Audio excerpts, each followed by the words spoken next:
In the bustling heart of the city lay Penelope's sweet escape, the Lavender Café. With its pastel walls adorned with vintage art and cozy corners, it seemed as if the café had been plucked from a Parisian daydream and placed on the corner of Fifth and Monroe. Penelope walked its gleaming wood floors every morning, her heart fluttering with the promise of new stories strung together by cups of expertly brewed coffee. Penelope, a marketing executive by day, was secretly nursing a budding career as a romance novelist by night. The café was not just her oasis of caffeine, but also her well of inspiration. Today, however, inspiration seemed more elusive than usual. She was distracted, and for a good reason.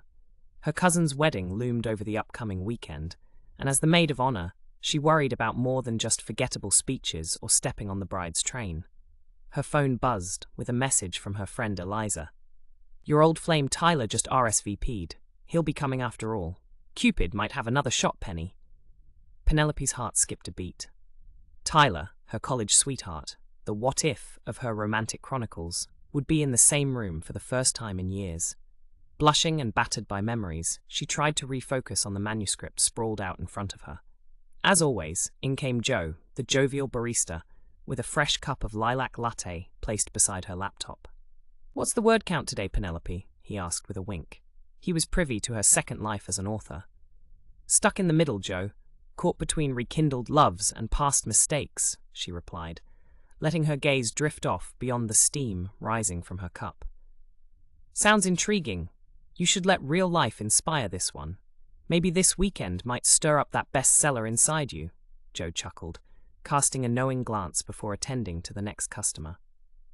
Eliza's message loomed in her mind as she tapped away, letting her characters' lives untangle beneath her fingers.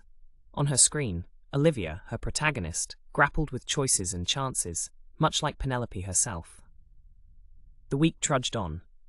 Lavender Café witnessed her anticipation brewing like the strong roasts it served. Friday flipped open, with skies bluer than usual, and Penelope set off for the countryside estate, where her cousin's nuptials awaited. Dressed in chiffon and lace, every reunion felt like stepping through the chapters of an old book, slightly familiar, mostly forgotten. Faces she hadn't seen in decades, yet it was Tyler's gaze that halted time. He hadn't changed much, still carrying that bewitching smile capable of unsettling her heartstrings. At the rehearsal dinner, Tyler found his way to Penelope. "You look like you've come straight out of one of those novels you loved," he said. His voice a melody she didn't know she missed. "Maybe, but hopefully not a tragedy," she laughed, trying to mask the nerves Tyler's presence ignited. They spent the night sharing anecdotes, the years dispersing like mist around their warm conversation. Penelope found herself weaving this encounter into her storyline. Her characters danced through reconciliation and revelation, echoing her own swirling emotions.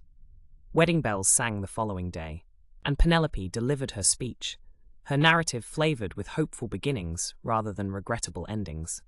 Tyler's eyes never left her, their future unwritten, but suddenly possible.